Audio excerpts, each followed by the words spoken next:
Hola, hola. Bueno, buenas tardes a todos, bienvenidos. Hoy con nosotros dos grandes colegas y también amigos de la casa. Ya han venido en varias oportunidades a nuestra institución, para nosotros es un orgullo. Tanto el doctor López Mesa, ex camarista en Chubut y también no solo en la función judicial, sino también hoy en la actuación académica, siempre lo estuvo, y también tuvo actuaciones en la política que recién veníamos conversando. Así que, doctor, le agradecemos mucho, el colegio, su casa, y el doctor González Freire, que también nos ha visitado en varias oportunidades, también un amigo de la casa, doctor, le agradecemos, también un gran estudioso del derecho, un gran académico. Y hoy el tema es justamente la especialidad del doctor López Mesa y el doctor González Freire, el tema de responsabilidad civil en el nuevo Código Civil, ¿no? Así que les queríamos entregar, para después que puedan continuar y no hacer, el certificado del colegio, agradeciéndole, doctor. Muchas gracias. Y al revés, me confundí. Sí, para usted. Ahí está. Muy amable. Bueno. Y aprovecho también para comentarles futuras actividades. El próximo miércoles en el curso de iniciación vamos a tener una charla de introducción al derecho penal. Hemos tenido con respecto al tema, pero ahora, más que nada, va a venir el doctor Domínguez Martín, que es matriculado en nuestro colegio, que ejerce la profesión en la actualidad, que es profesor en la cátedra de práctica forense en la UBA, y más que nada en el tema de la parte de instrucción del sumario, de la IPP, más que nada en práctica al abogado, ¿no? En todos los comienzos que tiene que tener el colega que ejerce el derecho penal frente al cliente, cómo actuar, cómo desarrollarse en la fiscalía, en el juzgado, el procedimiento en la provincia, las diferencias con capital. Así que les recomiendo esa charla porque es muy práctico el doctor. La idea es esa, y con conceptos en principios básicos que les sirvan como para ejercer o empezar a ejercer, ¿no?, el derecho penal. Bueno, doctor, lo dejo con su exposición y nuevamente gracias por estar presente en nuestro colegio. Muy amable. Muchas gracias.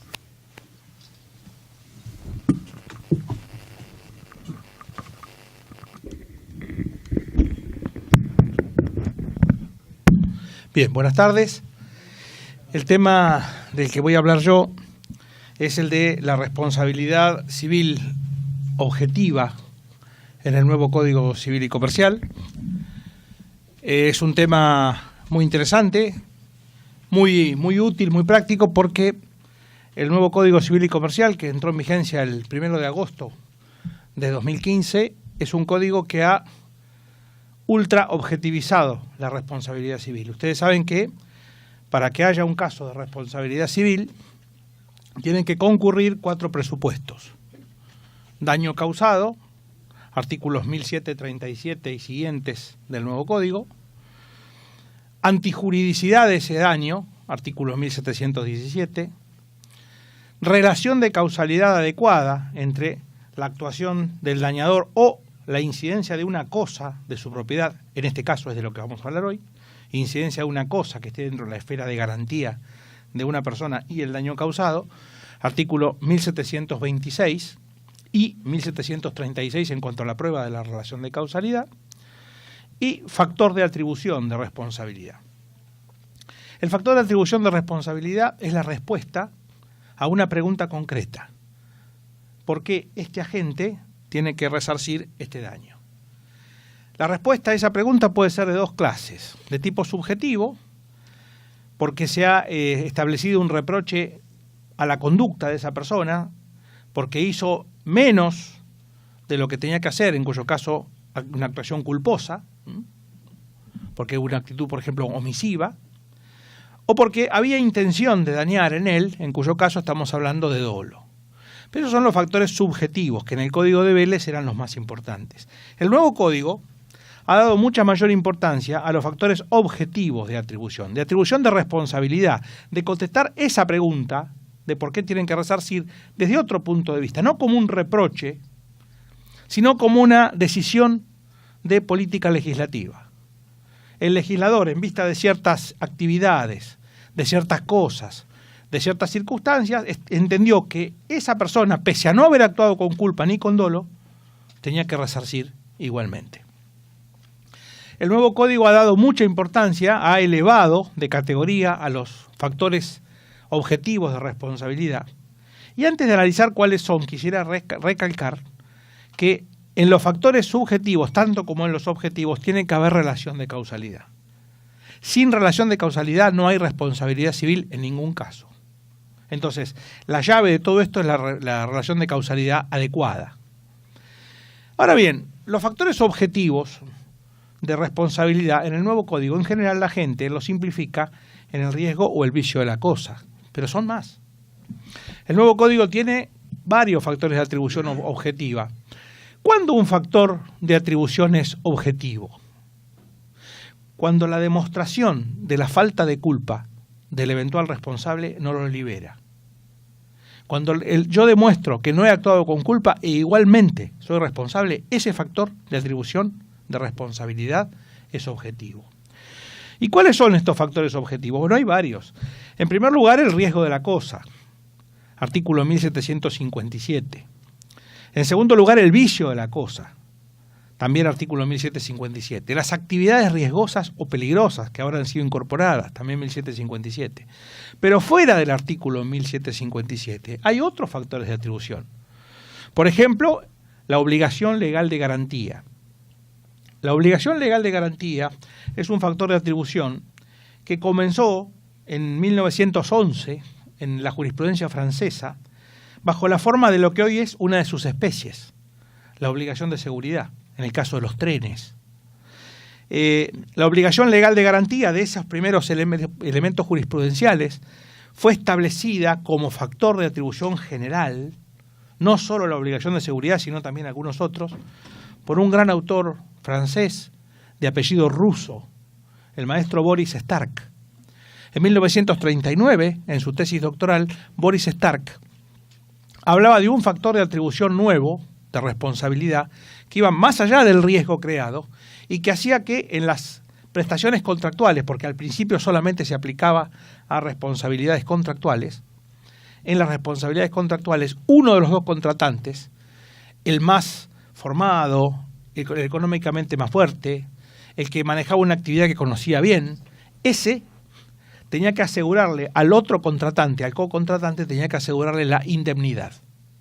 Y en las cosas, cuando se prestaban, por ejemplo, prestaciones con cosas, tenía que asegurarle la inocuidad de las cosas, es decir, que no iba a usar cosas que fueran dañosas. El nuevo código recepta en varios supuestos la obligación legal de garantía como fundamento del deber de resarcir. ¿Y cuáles serían esos supuestos? Por ejemplo, el artículo 1753. 1753, con la responsabilidad del principal por el hecho de los dependientes. Por ejemplo, el artículo 1767, con la responsabilidad de los titulares de establecimientos educativos.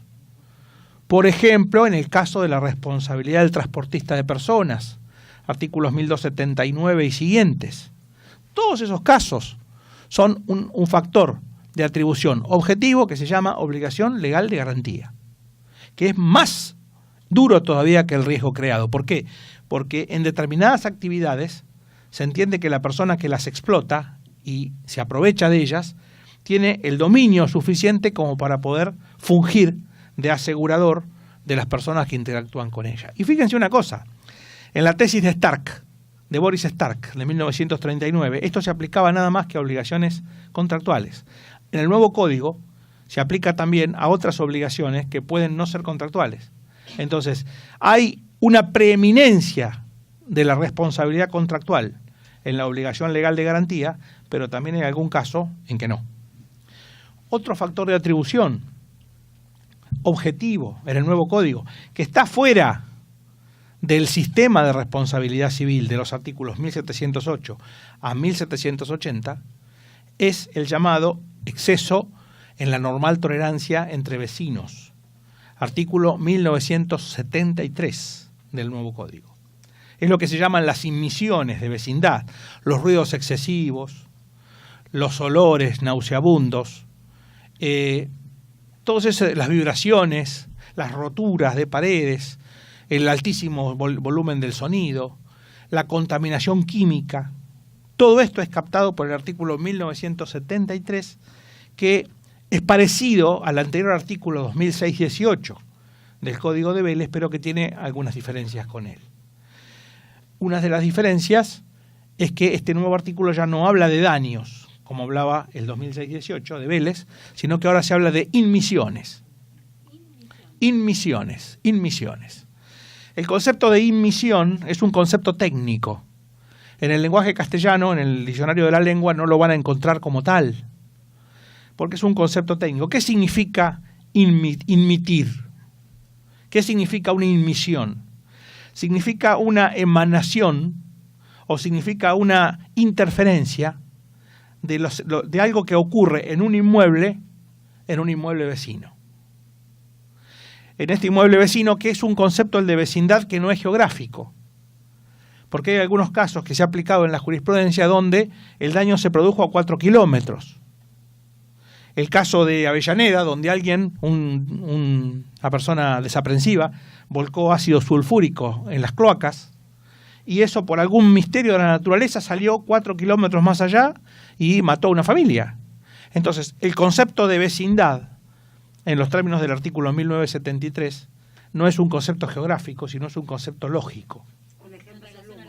Un ejemplo es el humo. El humo puede ir al inmueble de al lado o puede ir a 2 cuadras más allá según cómo sean las corrientes de aire.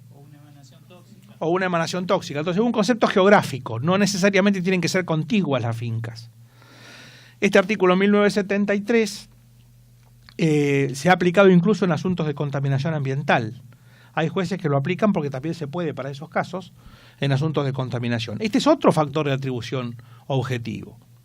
Pero los principales factores de atribución objetivos son los que dan el tema a esta conferencia, que son el riesgo creado, el vicio de la cosa y las actividades riesgosas o viciosas, y puntualmente el artículo 1757 del nuevo Código, que antes que nada, les aclaro, es el eje del sistema de responsabilidad. 2 aclaraciones previas voy a hacer antes de analizar estos conceptos. Primero, el Código Civil y Comercial es profundamente asistemático. Es asistemático, ¿por qué? Porque en verdad no responde a un sistema. Contrariamente a lo que dijo Lorenzetti y a un montón de gente, no responde a un sistema. Tiene un sistema de responsabilidad civil que incluye los artículos 1708 a 1780. Pero después, por ejemplo, en materia de derecho internacional privado, tiene otro capítulo que también se llama Sistema de Responsabilidad Civil, que reúne a los artículos 2656 y 2657. Ya el hecho de que haya 2 sistemas ya nos hace dudar si es tan sistemático. Y si encima encontramos más artículos de responsabilidad civil desparramados por el Código y fuera del sistema más que dentro, evidentemente no es sistemático. Entonces, la asistematicidad de la responsabilidad civil en el nuevo Código hay que tomarla con calma, con cuidado, porque puede hacer que uno pierda de vista la norma directamente aplicable a un caso particular. Entonces, el artículo 1757 es el eje de este sistema asistemático, pero es el eje. ¿Por qué? Primero por su redacción. Es una redacción donde el riesgo creado y el vicio son fundamentales, pero además porque otras normas remiten al artículo 1757. Ejemplo, los más importantes son en materia de leasing, la responsabilidad en el leasing, ejemplo, en materia de responsabilidad por accidentes de automotores y en materia de responsabilidad derivada de los animales. Todo eso ahora se regula por el 1757, o sea que es un artículo fundamental. Este artículo 1757 establece 3 grandes factores objetivos de atribución, de responsabilidad. En primer lugar, el riesgo de la cosa. En segundo, el vicio. Y en tercero, la actividad riesgosa o peligrosa, que al parecer no son entendidos como sinónimos esos conceptos por el legislador. Porque si no hubiera dicho simplemente actividad riesgosa. Entonces tendríamos 4 factores: riesgo, vicio, actividad riesgosa y actividad peligrosa. Nadie sabe muy bien a qué le llaman actividad peligrosa todavía, porque todavía no hay jurisprudencia sobre eso. Ahora, si nos ponemos a analizar que son 2 tipos, riesgosa y peligrosa, prácticamente ninguna actividad escaparía de eso. Sobre todo entendiendo que la jurisprudencia anterior, sin que incluso el artículo 1113 mencionara la actividad riesgosa, y la habían incluido de hecho, y el listado era inmenso. Un partido de fútbol era una actividad peligrosa, un partido de rugby. Incluso cosas que uno ve como triviales, bueno, habían sido entendidas como actividades peligrosas. Entonces, mucho cuidado con ese tema. Pero teníamos que ver los 2 conceptos fundamentales, vicio y riesgo. El vicio es el más importante de los 2. ¿Por qué? Porque el vicio implica una efectividad dañosa. Cuando opera una cosa viciosa, esa cosa no se puede emplear sin que dañe. A diferencia de una cosa riesgosa, donde el riesgo es potencial, no efectivo. Consecuentemente, en algunos casos se dispara y en otros no. Entonces, si ponemos que poner riesgo igual, tendríamos que poner potencialidad dañosa. Y si tuviéramos que poner vicio igual, tendríamos que poner efectividad dañosa.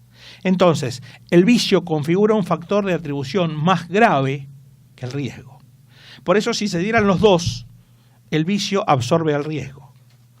Para el que quiera leer con más detalle esto, cuando yo era juez de cámara, dicté una sentencia en el caso Pinilla contra Codistel, donde analizamos toda esta incidencia del vicio, del riesgo, quién absorbe a cuál, en fin.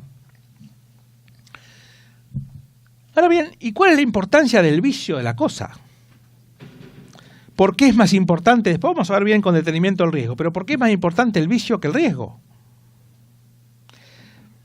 Por empezar, porque el vicio de la cosa es el único supuesto, salvo el caso de que los profesionales aseguren un resultado, es el único supuesto, el vicio, donde los profesionales responden objetivamente.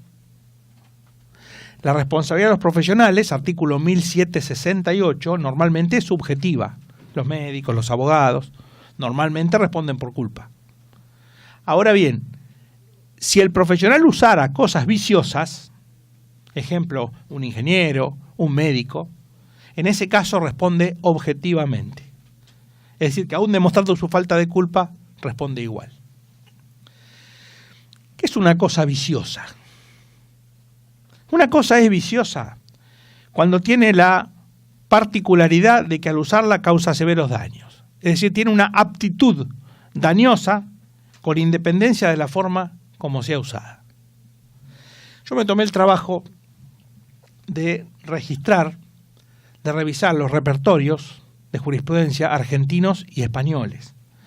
Y encontré verdadera sorpresa respecto, por ejemplo, de cosas viciosas aplicables en el trabajo de los médicos. En la jurisprudencia hay casos que son terribles. En un caso, por ejemplo, un médico español utilizó un hilo de sutura contaminado con tétanos y en la misma tarde contaminó a 12 personas. Contagió tétanos a 12 personas. Estamos hablando de una enfermedad gravísima, el tétanos, si una persona no está vacunada. Después hay otro caso en la jurisprudencia española donde un bisturí eléctrico estaba en mal estado y despedía chispas. Y estaban operando de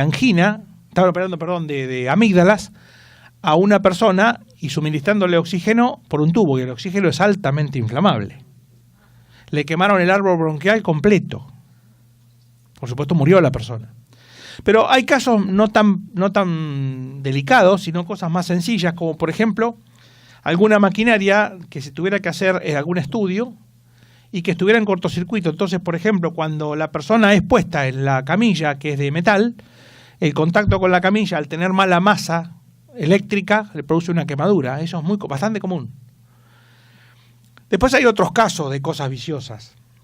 Por ejemplo, la sangre contaminada con HIV, la sangre contaminada con hepatitis, en el caso de las transfusiones.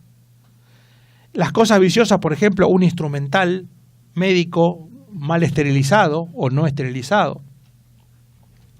El caso, por ejemplo, de un instrumento de odontología que se quiebre al usarlo y deje adentro de un paciente la punta del instrumental. Por supuesto, eso quede allí y después haya que operarlo para volver a sacársela. Esa cosa es viciosa. En el caso de que un médico opere o actúe o trabaje con sustancias viciosas o cosas viciosas, responde objetivamente. Y ahí vamos a otro punto. Perdone, doctor, aun cuando desconociera o no tuviera por qué conocer el caso del médico que sutura con el hilo contaminado, ¿él podría desconocer? En esos casos el saber o no saber es irrelevante. En esos casos el saber o no saber es irrelevante. Es objetivo el factor. Exactamente. Porque si no sería la forma más fácil de que no hubiera responsabilidad de ningún tipo. Alegar no saber.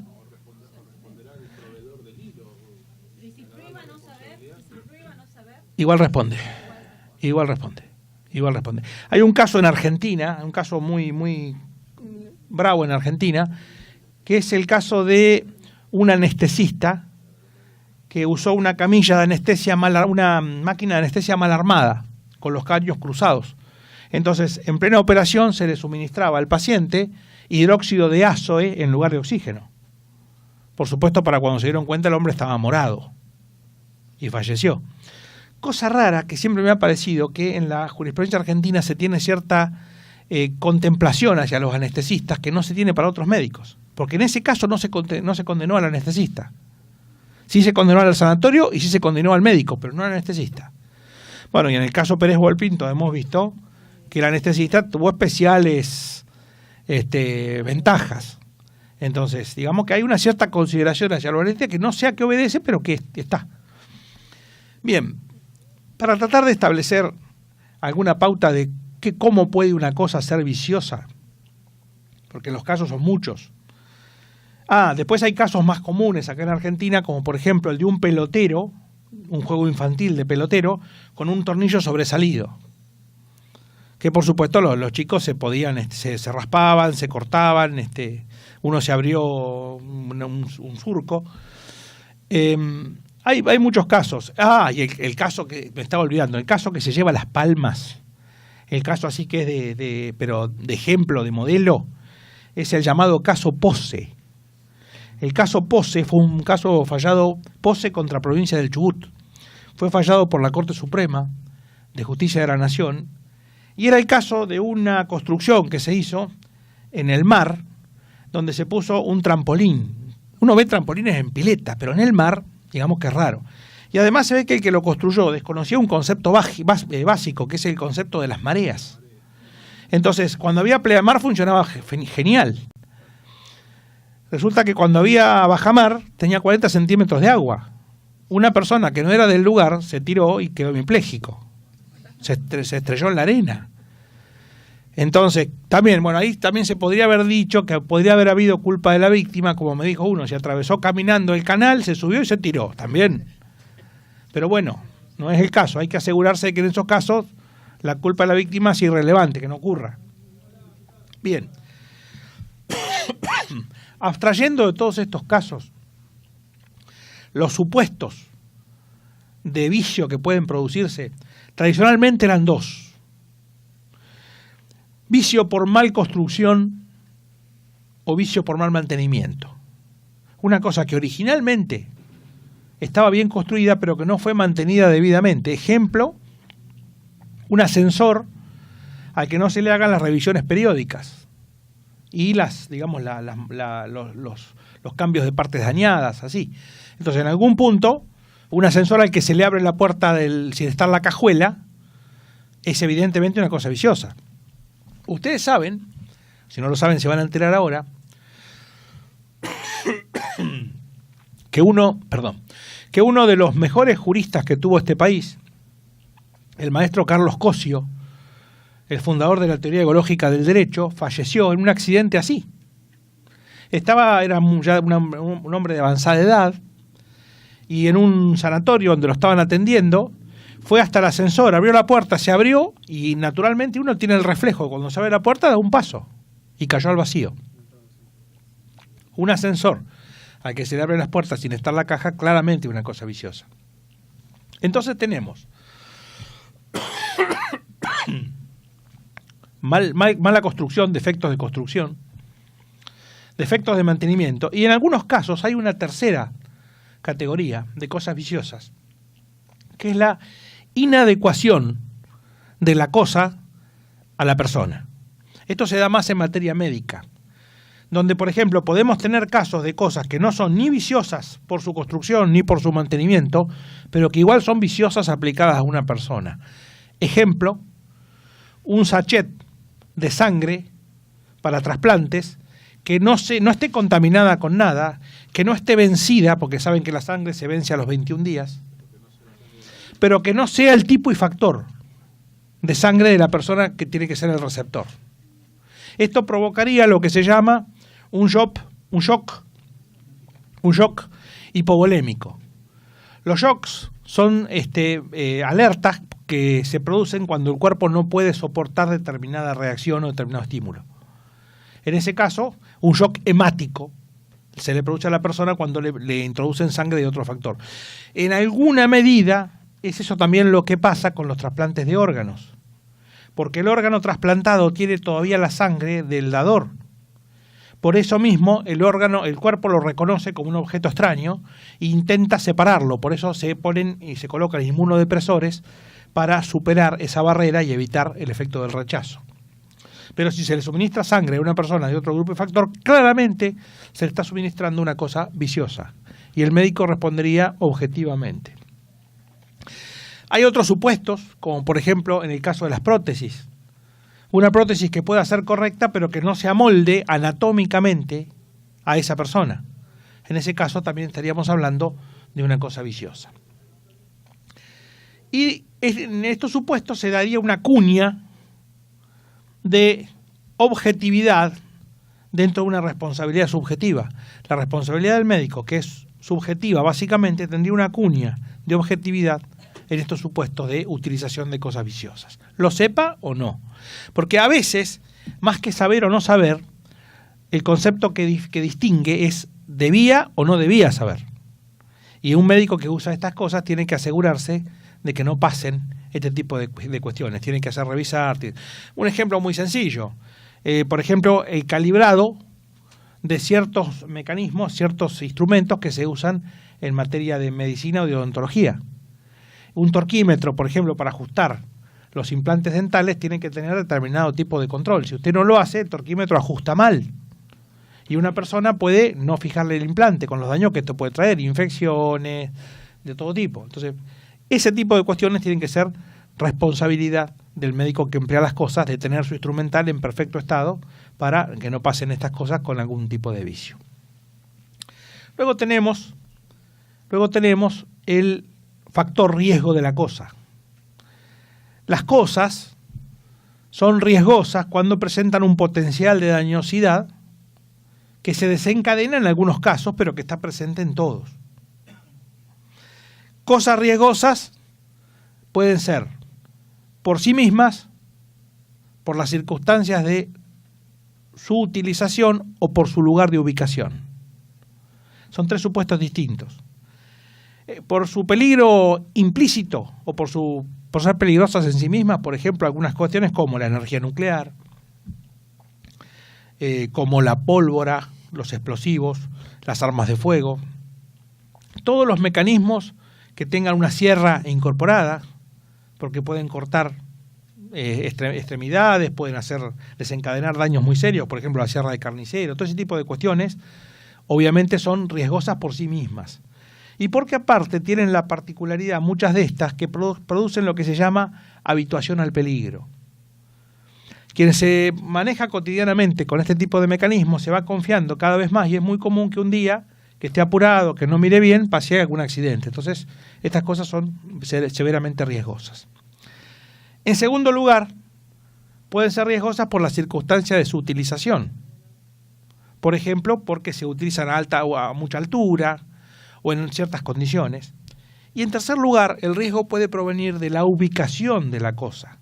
Y en ese caso, una cosa inerte, una cosa que en sí misma no tendría peligrosidad, mal ubicada, puede provocar un desastre. Ejemplo, un automóvil detenido arriba de la cinta asfáltica en una ruta sin balizas que lo anuncien o sin algún fuego o alguna señal de que haga ver su presencia.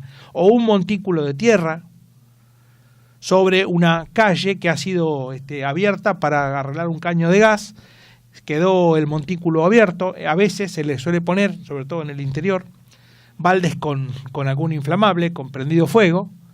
El problema es que a veces se apaga con la lluvia o con el viento y entonces queda el montículo de tierra y la gente lo puede llevar por delante y obviamente volcar o chocar. En el caso de las cosas inertes, ubicadas peligrosamente y sin posibilidades de ser divisadas, claramente ahí el factor ubicación es el que prevalece. Como si usted pusiera un volquete, por ejemplo, en un lugar donde tranquilamente un auto lo puede impactar y sin estar señalizado. Tenemos entonces el vicio, tenemos el riesgo y las actividades riesgosas o viciosas o peligrosas pueden ser múltiples. Yo creo que esta norma el artículo 1757 va a ultraobjetivizar la responsabilidad y va a provocar incluso cierta zozobra en algunas actividades que básicamente son peligrosas, pero no se han prohibido porque a la sociedad le interesa y le sirve que se desarrollen. Esa es la razón por la cual se hace responsables a los explotadores en estos casos. Porque a la sociedad le sirve que la actividad se desarrolle, no le sirve prohibirla, entonces autoriza que se la preste, pero se hace responsable al explotador. Hay un problema con el artículo 1757 en su último párrafo. Dice que no son causales de exoneración de responsabilidad ni la autorización administrativa previa, ni el cumplimiento de las técnicas de prevención. Lo de la autorización administrativa previa está bien, porque el hecho de que se le autorice no significa que se esté autorizando a dañar. El problema viene con el cumplimiento de las técnicas de prevención. ¿Cómo se establecen las técnicas de prevención? De acuerdo a lo que es usual, lo que es previsible, lo que es más probable.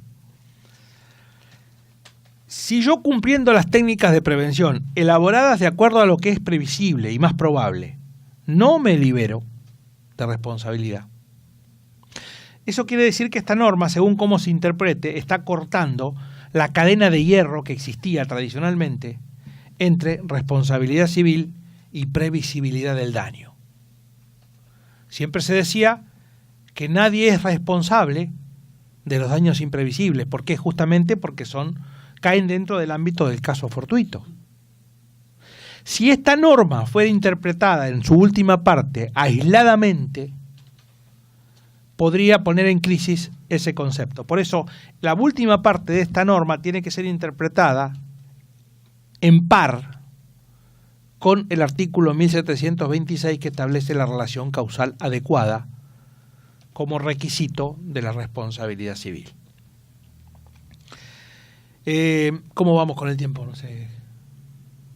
Avíseme cuando. 5 minutos, 1 hora. Vamos terminando entonces. La responsabilidad en estos casos depende, digamos, los legitimados pasivos serían el dueño y el guardián. El concepto de dueño ustedes lo conocen, las cosas registrables, el titular registral, sino el que las usa. Y el nuevo código, en el artículo 1758, que es el paralelo al 1757, simplifica mucho la cuestión de quién es el responsable cuando dice que el guardián es el que las usa. El que las usa, el que saca provecho o el que las controla o vigila. Les puedo asegurar que de esas tres, la que va a ser más usada es simplemente el usuario, porque ahora sí basta con ser usuario para ser guardián, antes no. Y en segundo lugar, el nuevo código ha quitado el requisito del discernimiento, es decir, nosotros nos dudábamos antes si había que tener discernimiento para ser guardián. El derecho francés ha ido y ha venido en esta cuestión, pero últimamente sostenía que no hacía falta discernimiento. Bueno, ese es el criterio que ha aplicado el nuevo código. Y para terminar, también dudábamos antes del nuevo código si se podía ser empleado de una persona y a la vez guardián de una cosa. Y decíamos que no, porque el empleado en todo caso representa la guardia de su patrón. El nuevo código lo dice expresamente en el artículo 1758, cuando dice que el guardián es quien ejerce por sí o por terceros. En ese caso, el empleado no es responsable como guardián, sino que el responsable es su patrón. Después de todo lo que hemos visto, tenemos que decir lo siguiente y con esto termino. El nuevo código es una oportunidad de hacer una nueva doctrina, pero a la vez implica cierto grado de peligro, porque no hay todavía una exégesis hecha sobre el nuevo código y no hay todavía una doctrina legal. Consecuentemente, hasta que eso ocurra, vamos a tener que manejarnos con suma prudencia, sobre todo para que no se consoliden criterios que sean directamente distorsionados, desenfocados. Para mí ha sido un placer. Muchas gracias.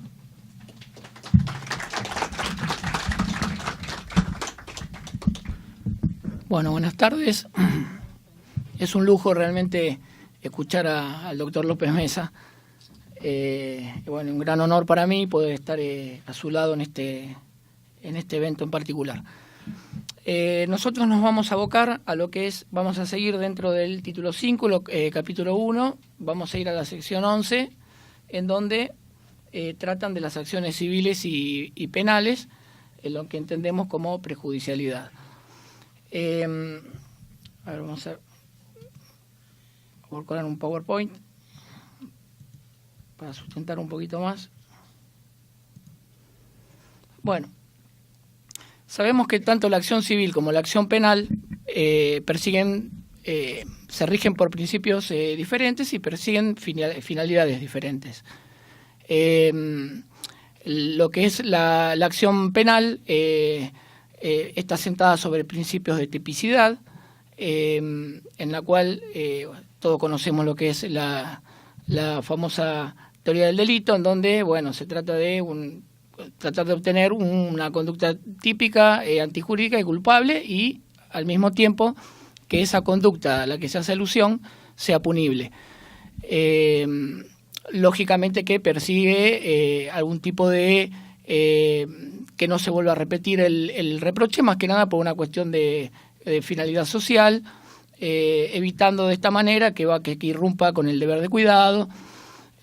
Bueno, la acción civil se basa en otros principios que no es en base a la tipicidad de lo que es el fuero criminal, y al mismo tiempo la finalidad justamente va a recaer en cuanto a la obtención de un resarcimiento por parte de la víctima.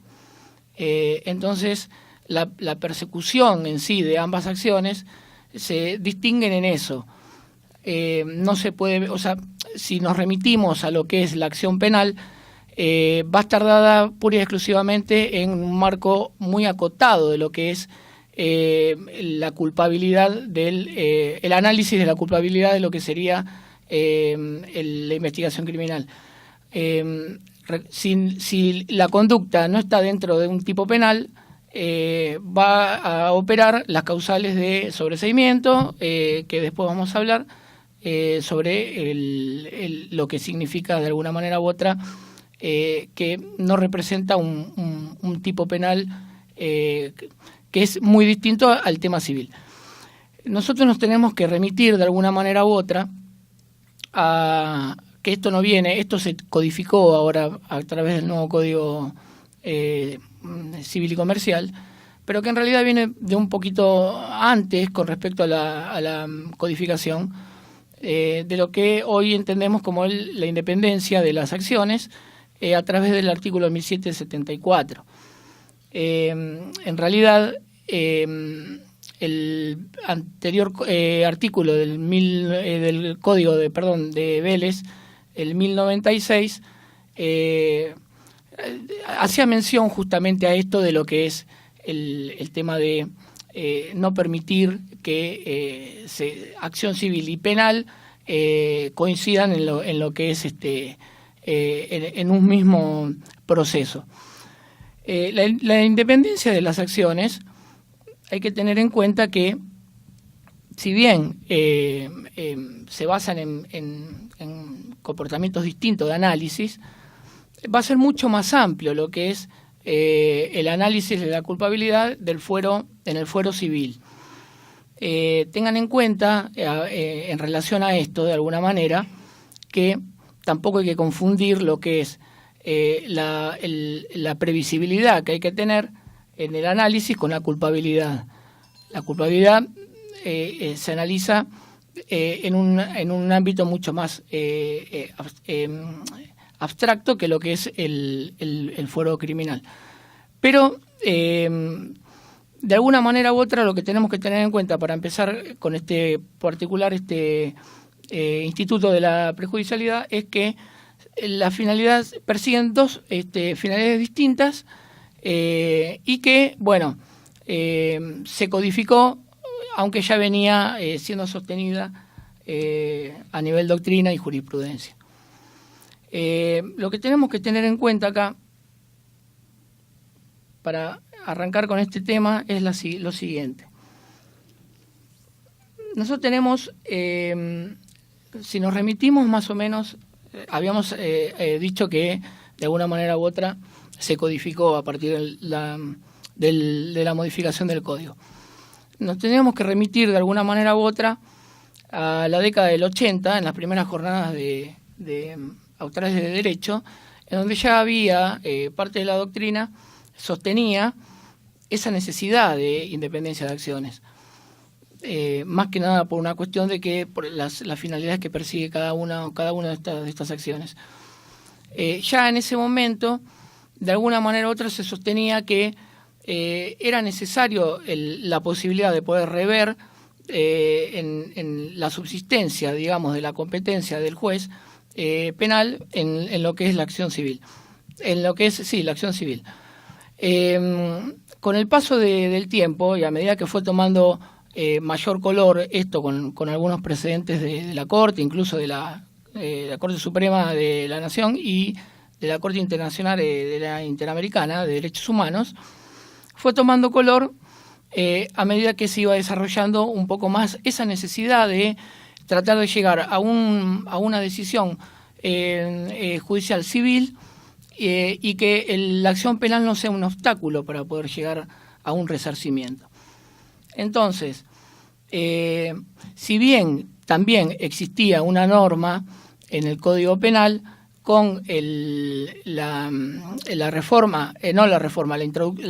introducción que se hace con el artículo 29 del Código Penal del año 1999, a través de la ley 25.188, eso de alguna manera u otra también habilita a que la competencia del juez penal subsista para lo que es el dirimir la acción civil en el mismo proceso criminal. Estamos hablando de que subsiste la competencia del juez penal, aunque ya haya de alguna manera u otra resuelto o analizado la conducta criminal, ¿no es cierto? Bueno, el artículo 29 del Código Penal que hago alusión justamente le da esa facultad al juez de poder seguir manteniendo la competencia para llegar a la indemnización del daño.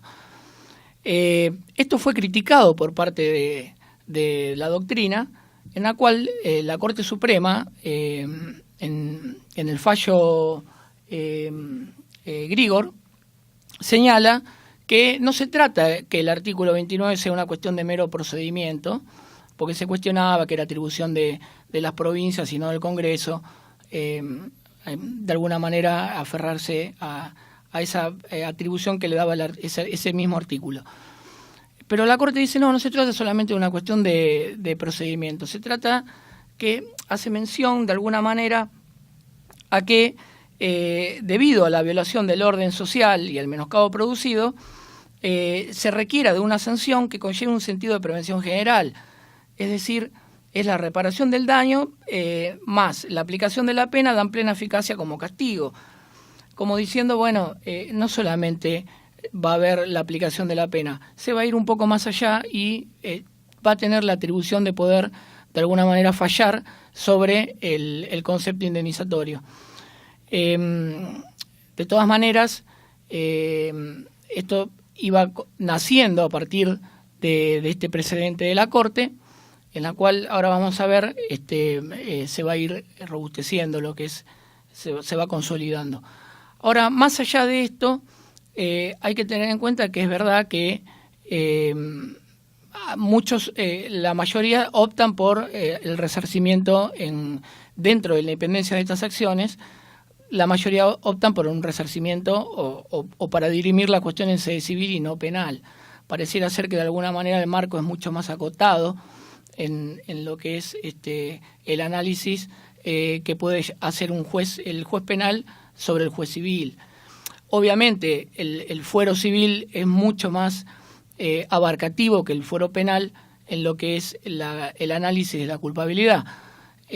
Pero eso no descarta a que mucha gente recurra a la indemnización del daño en el fuero criminal, en la cual muchas veces ha pasado que en el marco, un ejemplo de una suspensión de juicio a prueba, la famosa probation que conocemos, uno haga un ofrecimiento para la reparación del daño y los mismos jueces, cuando uno hace una reserva de no aceptar eso porque va a ir al fuero civil a reclamar o ya ha iniciado el reclamo, los jueces penales, es como que lo resaltan, eso no se hace reserva porque están reclamando en el fuero civil. De alguna manera el juez penal sabe que la esencia, digamos, o lo principal es que esa acción de indemnización sea discutida en sede civil, ampliando mucho más el marco de resarcimiento. Entonces, el juez penal va a tener competencia para poder fallar desde el orden civil en la acción de resarcimiento.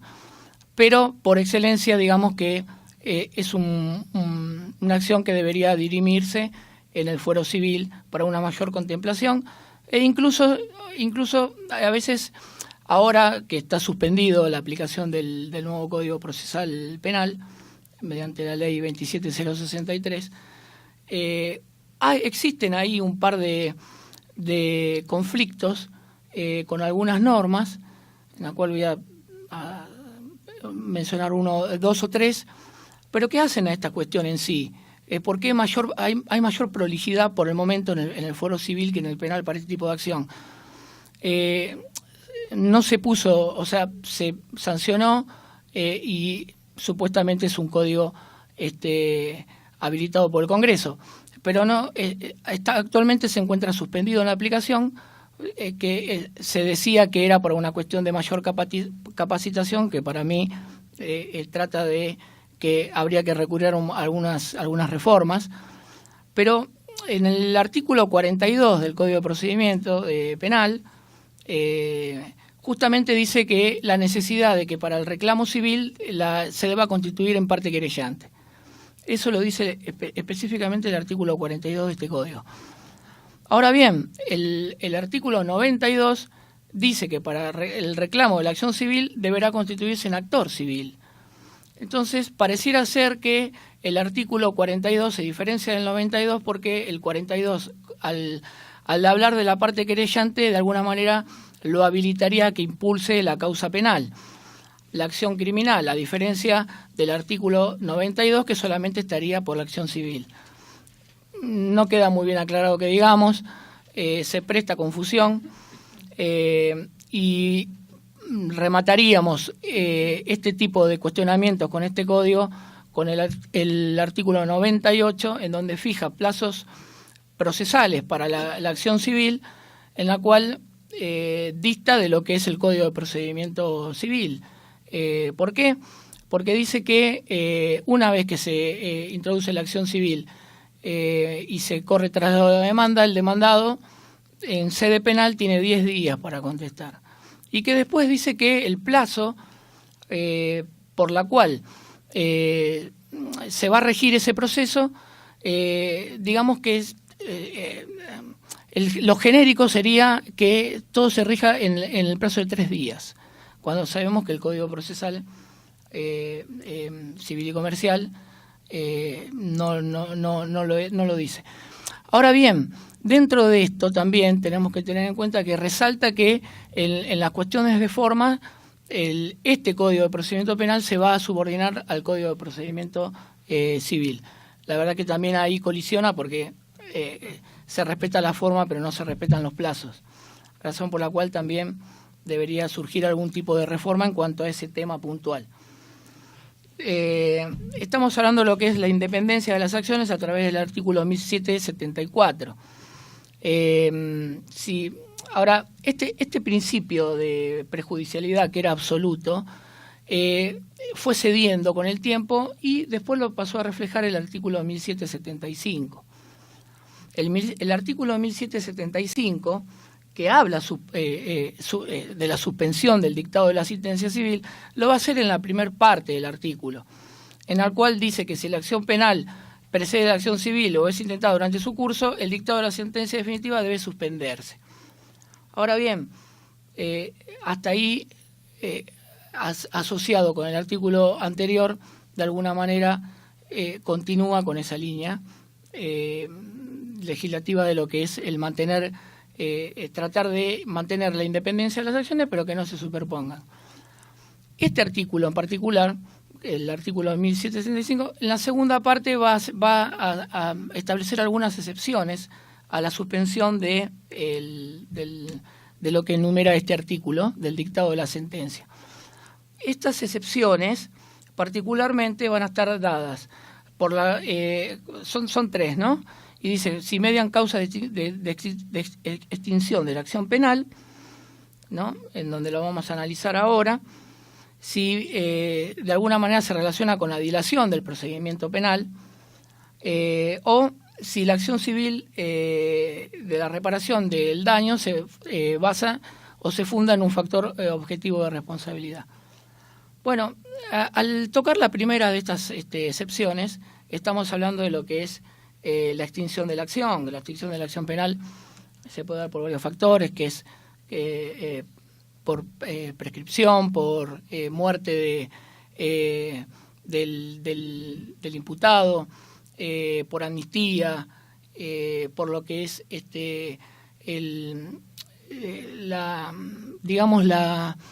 el abandono o el desistimiento del agravio cuando se trata de una acción privada. Entonces, yo creo que este inciso en particular está bien definido en cuanto a que si opera la extinción de la acción penal, ¿para qué suspender la sentencia de la civil cuando ya se sabe por lógica que es una cuestión de mero tiempo hasta que alguien diga, bueno, finalizó el proceso? Ahora, respecto al segundo inciso, que es por dilación del procedimiento penal, ahí se resaltaron algunos precedentes judiciales en la cual se empezó a hacer hincapié y a fundar de alguna manera un poco más esto de lo que llamaban dilación del procedimiento penal. La Corte, ya en 1973, en el fallo Ataca con González, señala que la dilación indefinida en el dictado de una sentencia vulnera la garantía constitucional del derecho de defensa, promoviendo una efectiva privación de justicia. Sabemos que en la práctica es difícil realmente cuando para un juez opera una dilación injustificada y cuando no. La mayoría de estos casos va a quedar a absoluta discreción. Justamente para algunos puede operar la dilación, para otros no. Y es ahí donde hay que operar al criterio, que bueno, que siempre el doctor López Mesa siempre pone énfasis en la necesidad de tener personas realmente preparadas para ocupar el cargo. Y es un tema fundamental porque si bien existen precedentes, tantos de la Corte como de la Corte Interamericana, aún no es muy visto, que digamos, en donde opere tan fácilmente el tema de poder dictar sentencia civil ante un caso de dilación. Siempre hay algo que está dando vueltas, y aunque la cuestión de fondo se haya dirimido, como vamos a ver ahora en lo que dice la Suprema Corte de Justicia de Buenos Aires, en donde lo único que apunta es a la cuestión de fondo. Después, si hay un mero formalismo, no puede impedir el dictado de una sentencia civil. Un ejemplo, que se haya, no sé, dictado sentencia penal y se apelen los honorarios. Bueno, se está apelando esa sentencia por una cuestión que no hace al fondo de la cuestión. Lógicamente que el juez civil podría tranquilamente fallar, pero hay muchos que dicen si la sentencia no está firme y no fallan. Y eso es un caso que es muy común de ver. Si nos remitimos a los precedentes, como acabo de decir del fallo de 1973 de la Corte Suprema de Justicia, podríamos pasar un caso bastante resonante, que es el caso Bulacio con Argentina, en donde hubo que remitirse a la Corte Interamericana, en donde la Corte dice, mire, usted como Estado se adhirió a los pactos internacionales. Los pactos internacionales, a partir de la reforma del 94, tienen jerarquía constitucional, razón por la cual en el artículo 8 y el artículo 25 de la Convención Americana de Derechos Humanos dicen que justamente de alguna manera se remite también a lo que había establecido la Corte en el fallo anterior que dije, y que es, primero, que la dilación indefinida provoca una privación de justicia, y segundo, que los artículos de lo que acabo de mencionar hacen hincapié en el derecho de las personas a ser oídas con las debidas garantías y dentro de un plazo razonable. Cuando se habla de plazo razonable, justamente se hace mención a que no puede ser indefinido una investigación criminal y eso terminar perjudicando aún más a quien fue víctima de esa acción criminal. Estamos remitiéndonos al caso Bulacio, que estoy hablando del año 2003. En el año 2007 se refuerza, digamos, el tema de la dilación injustificada con el caso de Atanor con Estado Nacional. Posteriormente, y hay un tema que hay que tenerlo en cuenta acá. La mayoría de las veces, justamente asociado a lo que dije hace un ratito, se relaciona con el criterio de que cuando fallo termina siendo sentencia firme. Bueno, la Corte, porque la mayoría de las veces se dice, bueno, no está firme la sentencia, por ende, al no estar firme no puedo dictar sentencia civil, pero no está firme la sentencia criminal. La Corte lo resalta esto en el fallo, en el caso Olariaga, en el año 2007, en donde dice que la firmeza de una sentencia va a surgir como consecuencia del rechazo del recurso de queja ante el recurso extraordinario denegado. Cuando ocurre eso, se puede hablar de sentencia firme. Por ahí nos remitimos al caso de que, bueno, a veces se habla de el caso de sentencia firme, pero ¿cuándo queda firme? ¿Por qué se apeló varias veces? Bueno, justamente la Corte está diciendo la última instancia, aunque restringida, ¿no? No es una competencia de la Corte sumamente abierta, restringida con los supuestos atendibles por la Corte. Entonces se va a tener como sentencia firme una vez que se rechace el recurso de queja por recurso extraordinario denegado. Después vamos a ver el caso que es en el año 2012, que es Furlan y familiares con Argentina, en donde ya la Corte Interamericana señala la relevancia de una tutela judicial efectiva y el plazo razonable. De alguna manera u otra se sigue haciendo hincapié en el plazo razonable que mencionan los pactos internacionales y de la tutela judicial efectiva, porque es lógico, ¿qué tutela judicial efectiva puede haber si esta dilación de alguna manera la siguen manteniendo incólume hacia lo que es el poder obtener una sentencia civil en un plazo razonable? Y podemos señalar a grandes rasgos también lo que dije hace un ratito de la Suprema Corte de Justicia de Buenos Aires en el año 2013, en el caso La Corte, justamente se llama así La Corte, en donde justamente la prejudicialidad cede cuando es bastante, digamos que relevante esto, porque de alguna manera u otra es lo que importa, ¿no? Está asociado justamente a no estar supeditado de alguna manera a que la sentencia no quede firme por cuestiones formales y no de fondo. La Corte dice, si está probado la culpabilidad del imputado, puede haber sentencia civil, más allá de que si la sentencia haya quedado firme o no. Justamente lo hace en base a todos esos precedentes, y que si está probada, no probada con lo que es la demostración, lo que se dirime en el proceso criminal. Si está probado, porque eso va a ser análisis del juez civil, si está probada de alguna manera la responsabilidad o la culpabilidad, el juez civil va a hacer uso de eso y puede fallar. Entonces, y nos queda el último inciso de este artículo, que es que la excepción a la suspensión de la sentencia, para que se pueda dictar sentencia civil, va a estar dada por el inciso C, que es cuando media una causal objetiva de responsabilidad.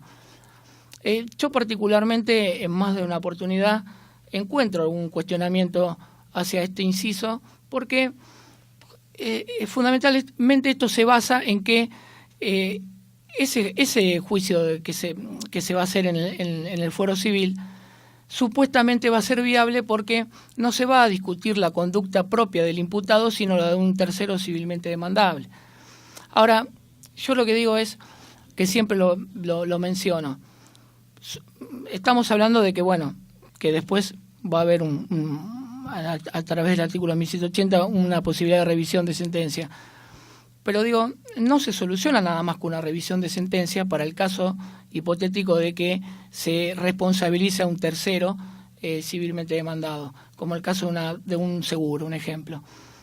Porque es una imposición legal que recae sobre una tercera persona, en donde si el día de mañana surge que la inexistencia del hecho no se dio, o la autoría o la participación del imputado no está demostrada, que son las causales por la cual es irrevisable en el otro fuero, ¿y qué hacemos con esa imposición que se le hizo a esta persona?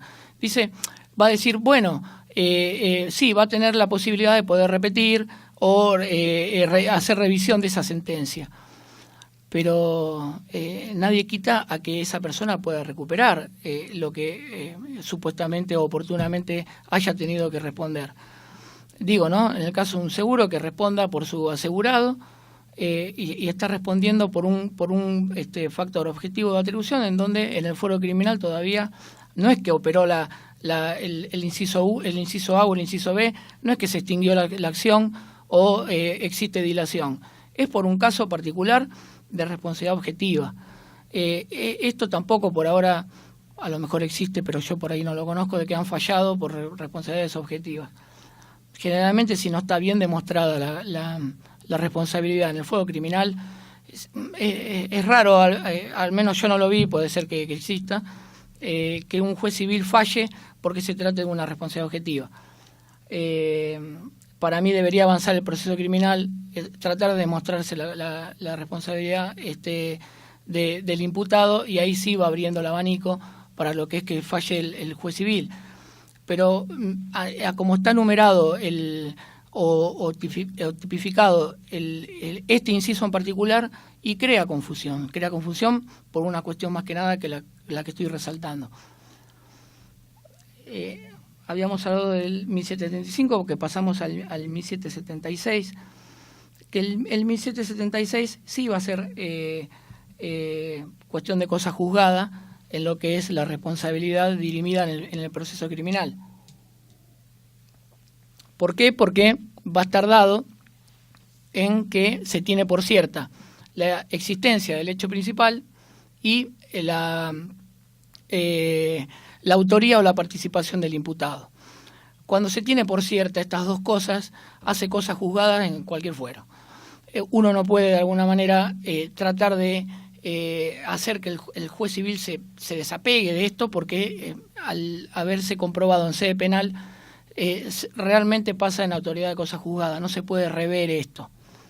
Entonces, de alguna manera, esto sigue la suerte del artículo 1102 del Código de Vélez, en la cual hace cosa juzgada a lo que es el hecho principal por la cual se investigó el delito y la autoría o la participación del imputado. Lógicamente que ante un caso como estos, uno va directamente a sede civil a establecer prácticamente el quantum, ¿no? Ya va a estar demostrada la responsabilidad del imputado, razón por la cual uno acudiría ante el juez civil para decirle, bueno, mire, los rubros que reclamo son esto, acorde a lo que uno entienda como daño jurídico, como daño consecuencia, ¿no? Ahora, contrario a este principio de cosa juzgada, lo vamos a tener contrario en el sentido de no poder volver a revisar. Perdón, lo voy a manifestar esto, sí, a lo mejor lo queda un poquito mejor, que es el artículo 1777, cuando hace la inexistencia del hecho de autoría o de delito o de responsabilidad penal.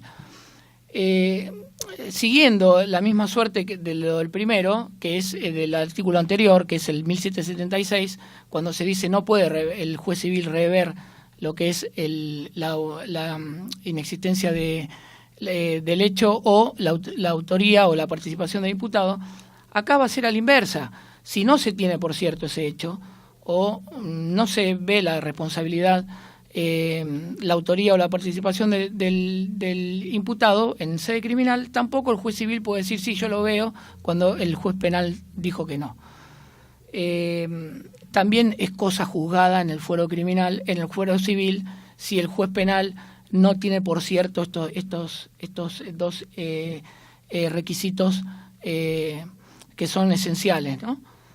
Como los que vengo comentando. Ahora, ¿pero qué pasa? Existen otros supuestos que sí son revisables por el fuero, en el fuero civil, por el juez civil, y que nos podríamos remitir tranquilamente al artículo 336 del Código de Procedimiento vigente, penal, en donde habla del sobreseimiento. Recuerden ustedes que la posibilidad de poder rever por el juez civil la responsabilidad del imputado, que en el fuero civil va a ser el sujeto demandado, va a tener el mismo efecto lo que es un sobreseimiento a una absolución por el famoso plenario Amoruso, que es en el año del 1946. Ese plenario equipara lo que es la absolución con el sobreseimiento. Lo equipara para que el juez civil pueda adentrarse en lo que es la responsabilidad civil, porque antes se cuestionaba que no era lo mismo un sobreseimiento que una absolución. Bueno, hay supuestos del sobreseimiento que sí habilitan al juez civil a que pueda rever la conducta de quien fuera en el proceso penal imputado y sujeto demandado en el fuero civil. Y que podría ser que el inciso 2 y el inciso 4 son irrevisables, que es por lo que vengo diciendo con lo que es el 1776, que es la existencia del hecho y la autoría o la participación del imputado. Ahora, puede ser muchas veces que la conducta del imputado no cuadre en un tipo penal. Bueno, se va a tener por una conducta atípica en ese fuero, pero el juez civil puede revisar esa conducta y puede encontrarlo culpable para que haga frente a un resarcimiento. Bueno, también puede haber casos en beneficio de la duda, también es otro ejemplo en donde no haya reproche criminal, pero sí proceda la indemnización civil. Son cosas que de alguna manera u otra habilitan al juez a que no se aferre a lo que es lo que se dirime en el fuero criminal. De todas maneras, tenemos que tener en cuenta que esto está tipificado, ¿no? A veces sobre lo que es la autoridad de cosa juzgada por la inexistencia del hecho o la existencia del hecho y la autoría o la participación, que es irrevisable, sea a favor o sea en contra del imputado. Los demás supuestos del artículo 336 del Código de Procedimiento Penal, por supuesto que van a ser atendibles por el juez civil siempre y cuando de alguna manera vea que es un fundamento resarcitorio, ¿no? No todo lo que va al fuero civil es objeto de indemnización. Vamos a pasar a los siguientes 3 artículos que vienen las excusas absolutorias, los impedimentos de la reparación del daño y la sentencia penal posterior. Si nos remitimos a la primera, que es el 1778, que son las excusas absolutorias, lo que va a señalar esta norma es que ante causas o supuestos de tipos penales en donde existe una acción típica antijurídica culpable, cuando se trata de conductas absolutorias no son punibles. Entonces lo que vamos a tener es que en sede criminal no va a ser punible, no se va a configurar un delito en donde recaiga una pena, pero eso no obsta que el juez civil pueda rever esto y que se termine condenando a la persona a un resarcimiento. Es decir, estas excusas absolutorias no impiden para nada que el juez civil pueda fallar en cuanto a la conducta del que fuera imputado. Lógicamente se va a ver acá si procede que se aplique el principio de la reparación plena del 1740 del Código Civil y Comercial, o falle por razones de equidad, ¿no? Hay supuestos en donde de alguna manera u otra no son punibles, pero termina, no sé, en el caso de la responsabilidad de los progenitores, en donde él tenga el hijo que sea menor de 10 años, entonces es un típico caso en donde va a responder el progenitor por cuestiones de equidad. Supuestamente, o sea, lo que se analiza es la falta de punibilidad en ese caso para una persona que no tiene discernimiento, pero eso no exime a que el progenitor tenga que hacer frente a la reparación del daño. Me alejé un poco con la explicación esta del tema de equidad y la punibilidad, pero las excusas absolutorias están dadas generalmente por parentesco y en algunos delitos en particular. En cuanto a los impedimentos de la reparación del daño, que menciona el artículo 1779, acá hay que hacer una breve referencia en algunas cosas. El primero de ellos voy a empezar por el segundo ítem y no por el primero, así aclaro un poco el segundo. El segundo habla de que no puede, sería un impedimento de reclamo en sede civil si uno participó en el delito o coautor o de alguna manera formó parte de ese reproche criminal. Lógicamente que esa persona no puede presentarse en sede civil y pedir la indemnización del daño. Entonces ese impedimento sí es fundado y está de alguna manera sujeto a lo que era el artículo 1085 del Código de Vélez, aunque se amplía porque el artículo 1085 del Código de Vélez solo hablaba del homicidio. Este artículo habla de los delitos contra la vida y amplía lo que es la gama de lo que es ese impedimento que va a tener el supuesto damnificado que no lo es. Como el actual código abarca del artículo 79 al artículo 88 del Código Penal. Antes era mucho más restringido. Existen de alguna manera algunos cuestionamientos que dicen, pero ¿por qué nada más lo asocian al delito contra la vida? ¿Por qué no delito contra la integridad sexual? Bueno, son cuestionamientos que para mí sigue un poco la suerte de lo que era el Código de Vélez y lo amplía contra delitos contra la vida, porque hablaba de homicidio, no se hizo tan extensivo. En cuanto al otro inciso que menciona, y que es cuando hace referencia a que va a ser un impedimento siempre que se demuestre la verdad de la imputación, sigue la suerte de lo que era el artículo 1089 de Vélez. Acá habla ya de lo que es que de alguna manera se pruebe lo que era la verdad de la imputación calumniosa.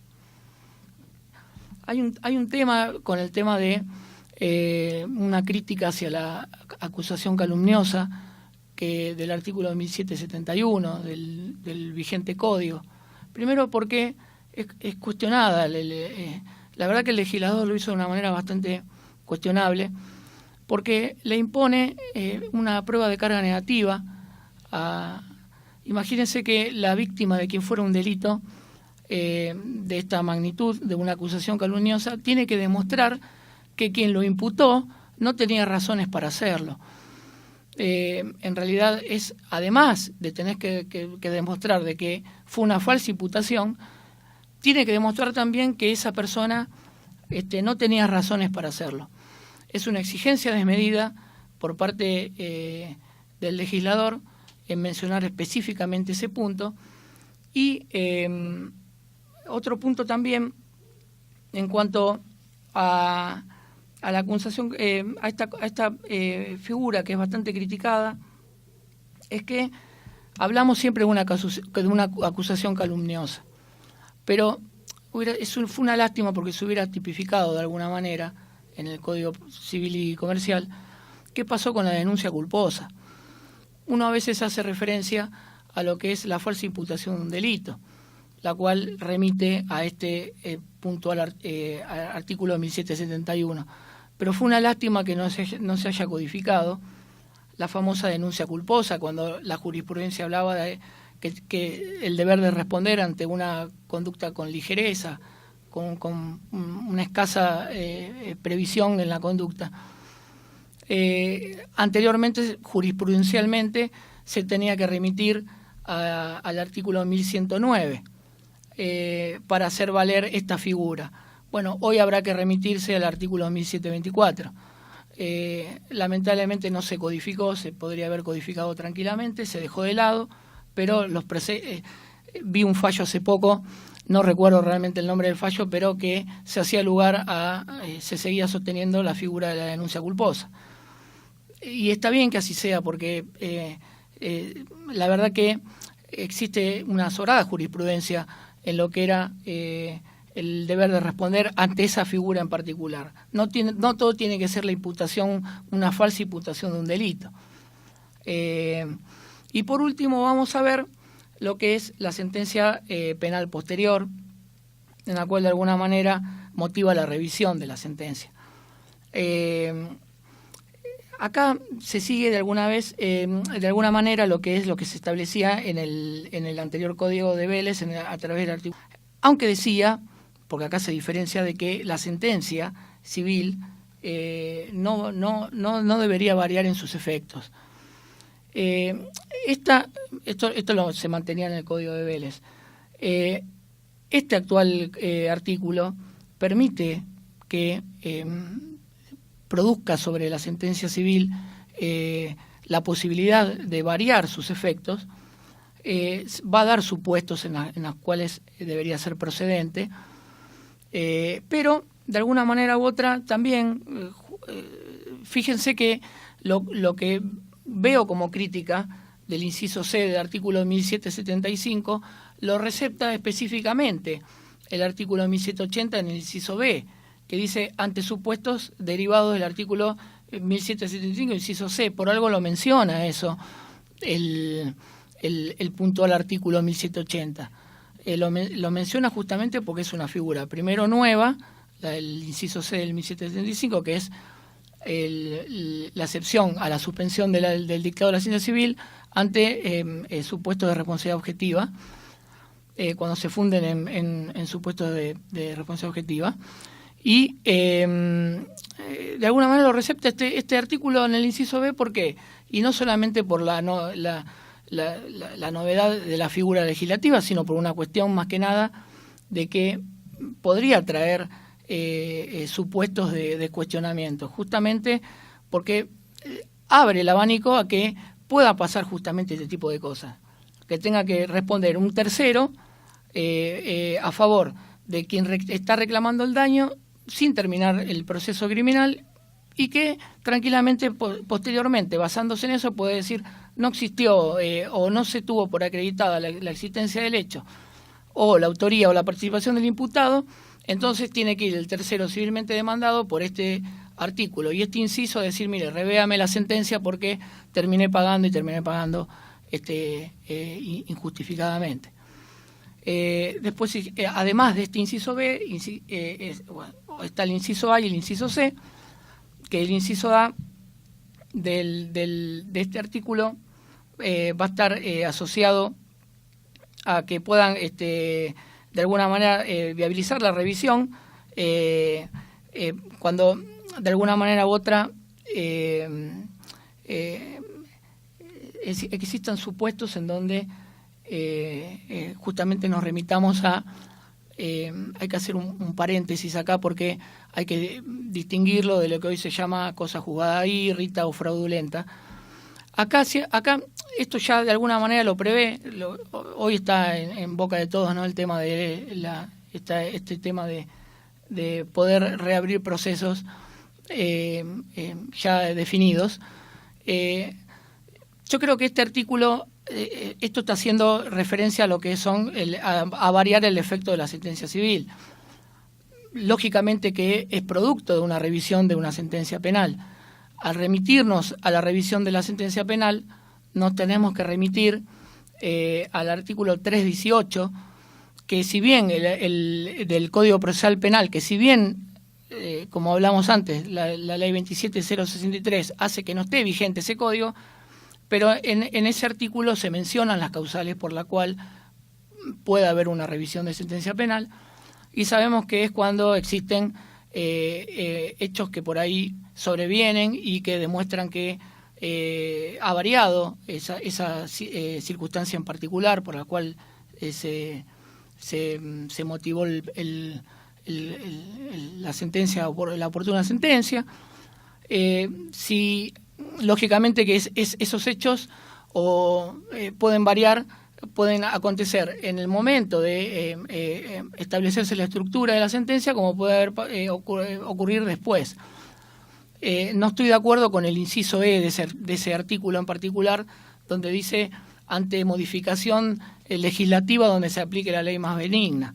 La verdad que imagínense la cantidad de imputados o de condenados que irían a decir, mire, vengo a que me revisen la sentencia penal porque se modificó la ley y si bien fui juzgado por una ley anterior vigente, se cambió y ahora me beneficia, entonces revéame la sentencia penal. Eso me parece absolutamente errado en ese artículo y en ese inciso, que es el inciso E del artículo 318, que espero que lo modifiquen. Entonces, todos estos supuestos, después está el inciso C, que obviamente lo deja abierto, que es para cualquier supuesto de que previsto en la ley, ¿no?, que motive la revisión. Deja abierta ese supuesto como para decir, bueno, aconteció un determinado circunstancia que no la tengo contemplada de manera tipificada y se habilita igual porque a través del inciso C. Se deja abierto eso como para recurrir a un supuesto no contemplado taxativamente. Pero esto más que nada tiene que hacer hincapié todo esto de lo que es la prejudicialidad en razones de que muchas veces existen impedimentos en donde uno puede tener o se ve doblemente víctima de lo que es un proceso criminal por lo que estuvimos hablando, por la dilación o por cuestiones formales a obtener un resarcimiento en sede civil. Termina siendo doble víctima de un sistema en la cual se entiende la finalidad del legislador, pero al mismo tiempo que se entiende se critica. No es tan fácil a veces como se codifican las cosas, a veces se codifican de una manera confusa o contraria a otros artículos vigentes, y ahí en donde para muchos colegas viene la duda o vienen supuestos en donde son criticables. Yo creo que, para terminar con este tema, yo creo que no es fácil amoldarse de alguna manera a los cambios de legislación. No todos los jueces se prestan a optar por una norma moderna, por decirlo así, actual. Se sigue sosteniendo de alguna manera, si estoy ante por ahí la duda de decir, bueno, ¿qué hago? ¿Está firme o no está firme? Y optan por intentar de que la sentencia penal quede firme. Se apartan un poco de que si es una cuestión formal o de fondo. Por el momento no resulta tan aplicable lo que es que pueda fallar un juez civil ante un proceso de esta magnitud como el que estoy diciendo. Por el momento cuesta. Espero que con el paso del tiempo sabemos que todo se va amoldando a través de la doctrina y la jurisprudencia y vaya siendo uniforme o pacífica en el sentido de poder aplicar esta nueva codificación. En temas de prejudicialidad, es eso lo que se estableció a través de la sección 11 del nuevo código, razón por la cual en algunos supuestos está muy bien claro, se sostiene por ahí lo anterior, en algunos se modifica, pero me parece que de alguna manera u otra es claro en su mayoría, ¿no? No sé si quieren ampliar con algo, alguna pregunta. Sí. Yo quería, me quedó muy claro, clarísimo, muy bien explicado, pero digamos, una duda. ¿Cómo encuadraríamos supuestos médicos de iatrogenia dentro de lo que ustedes expusieron? Yo creo que eso está asociado un poco a lo que creo que es a la, si mal no recuerdo, es a la como una falta de previsibilidad médica, dice usted. Claro, por ejemplo, una persona que es médica y receta un tratamiento que está correcto técnicamente hablando, está recetado, pero produce efectos secundarios, contraindicaciones. Pero ¿y por qué lo vincula con la prejudicialidad? No, con la prejudicialidad no, digo, ¿cómo entraría En términos de responsabilidad. de responsabilidad de daños? Y ahí tampoco sería cosa riesgosa. Ajá. No, bueno, de hecho, al producir ciertos problemas, incluso a veces la muerte, por ejemplo, un contraste que termina siendo muerte por una alergia conocida a yodo, que el ser humano lo tiene, digo, y se produce desafortunadamente la muerte, aunque la prescripción es aceptada técnicamente por la mayoría, ¿entiendes? Ahí lo que estamos hablando fuera de los dos temas que tratamos, o sea, eso no tiene que ver con los dos temas que tratamos, el tema sería otro. Ahí lo que habría que ver es ese tipo de estudios si entra dentro de obligaciones de medios o de resultados, que es otra cuestión. En ese caso, si hubiera una obligación de medios, que es lo normal para los médicos, en ese caso no habría mayor responsabilidad porque la responsabilidad no sería por la cosa. Y si la cosa no es viciosa, tampoco sería obligación. El único problema sería si el estudio que se le hizo a la persona no estuviera relacionado causalmente, en forma adecuada, con lo que se pretende descubrir para poder curar. Sería el caso de el estudio innecesario o el estudio dudoso. Porque en ese caso lo que tendríamos que ver es si el riesgo que se corre con un estudio de contraste, que en algunos casos son bastante complejos y pueden causar serios daños, en ese caso, el caso Pérez Volpin es un ejemplo típico, ¿no? Si en ese caso estaba, digamos, relacionada lo que se buscaba detectar, o era imprescindible el estudio para lo que se buscaba detectar. En ese caso ahí, si fuera imprescindible y no hubiera otra técnica conocida, no hay responsabilidad. Bien.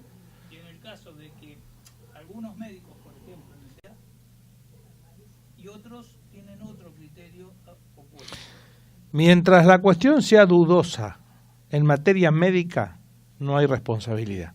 Porque la responsabilidad civil es, como se dice, no es una Sorbona médica. Es decir, no es cuestión de abrir toda una disputa científica en tribunales. Los casos de responsabilidad médica son aquellos casos que son lo que se diría de cajón. Es decir, donde hay una indudable extralimitación en cuanto a... Ahí lo único que podría haber en todo caso es un problema de información. Es decir, si se le informó o no se le informó debidamente a la paciente, ahí sí podría haber otro problema. Pero ya es una cuestión completamente, digamos, distinta a la que estamos hablando, porque ahí no sería mala praxis propiamente dicha, sino lo que habría es un defecto de información y como tal la práctica no estaría suficientemente validada por la información y el consentimiento. Esa es otra cuestión. Si quiere profundizar el tema, hay un libro mío, que creo que es el único que está actualizado en materia de medicina, que es de editorial BDF, de Buenos Aires, que se llama La responsabilidad civil del médico. Y ahí se trata el tema, pero ya le digo que es una cuestión que ameritaría incluso una charla aparte. Sí, es complicado. Sí. Más allá de los supuestos de grave desconocimiento, Claro. de impericia, de imprudencia. Sí, incluso no sería una cosa ni riesgosa y eventualmente tampoco viciosa, simplemente sería la alergia. En todo caso, habría que ver el tema de la información previa y también la información previa que se le requirió al paciente. Y la información previa que se le requirió al paciente, porque si el paciente sabía que era alérgico y no lo dijo, ya, o sea, depende de muchas variables el tema. Hay protocolos que se siguen. Sí, pero Se no hacen siempre, estudios previos no siempre para te da saber positivo. si es alérgico o no. Claro. Que en el tema ese, uno, digamos, no hay una determinación de que uno es alérgico o no a todas las cosas y para siempre. Algo que hoy a mí no me afecta, mañana me puede afectar. O sea, eso no es definitivo. Sí, eso sí. Siempre está suscitado. El otro punto sería que algunos médicos te dan corticoides y otros te dicen corticoides por sí mismo también tiene contraindicaciones. O sea, es un supuesto bastante límite. Claro, como dije, en la medida que sea científicamente discutido, no hay responsabilidad civil. La responsabilidad civil del médico no tiene por misión resolver o zanjar discusiones científicas. No va a encontrar un juez que lo condene en esas condiciones, porque los casos en general que ha procedido a la responsabilidad médica son algunos que son indudables. Es decir, a mí me tocó, cuando yo fallé una vez un caso, me tocó a una señora que le habían supuestamente operado el apéndice y siguió teniendo los problemas que tenía antes, y 10 años después de padecer, a un médico se le ocurrió hacerle una serie de estudios y estaba el apéndice hermoso ahí. O sea que la habían abierto y la habían cerrado. Hicieron una operación. Claro, bueno, no, la operación la hicieron, pero por algún motivo no lo sacaron. Entonces, imagínense en ese caso los médicos que se rompían la cabeza pensando cómo encuadrar el síntoma, y este sería un caso de apéndice, pero no, como se lo sacaron, entonces la sometieron a terapéuticas extrañísimas, hasta que alguien se dio cuenta de que había que hacer una serie de estudios y estaba el apéndice. A mí me pasó, por ejemplo, hoy lo que hablaba, el ejemplo de la cosa viciosa, del instrumento de odontología vicioso, a mí me pasó personalmente que me quebraron una punta de una fresa y me quedó la punta de la fresa adentro, y una vez por semana me tenían que dar antibióticos. O sea, era una locura porque, claro, empezaba siempre igual, con un gusto metálico a la noche, al día siguiente toda inflamada la garganta y antibióticos. 3, 4, 6 veces. Hasta que un médico se dio cuenta, che, si vos no te hiciste algún análisis o alguna práctica odontológica, sí, me sacaron las muelas de juicio. Vamos a empezar por ahí. Sacaron la radiografía, hermosa, estaba ahí la punta de la... Un cuerpo extraño en el cuerpo. Claro, justamente, eso es una cosa viciosa, pero en estos casos, ya digo, si quiere consultar, lamentablemente lo único actualizado que hay es el libro mío. Bueno, ha sido un placer realmente. No sé si alguno quiere hacer alguna otra pregunta. Una breve. Antes que me pregunte, muchos de ustedes, sé que son miembros, algunos los conozco, otros no, sé que son miembros del grupo de Facebook Derecho Civil Argentino. Para el que no lo sea y quiera adherirse, nos pide, lo agregamos, es un grupo que ya tiene 23.000 miembros, más de 23.000 miembros, y todos los días subimos 15, 20 cosas distintas, PowerPoint, charlas, videos de charlas, lo vamos a subir al grupo también, cuando lo tengamos. Así que el que quiera Derecho Civil Argentino en Facebook, pueden subirse.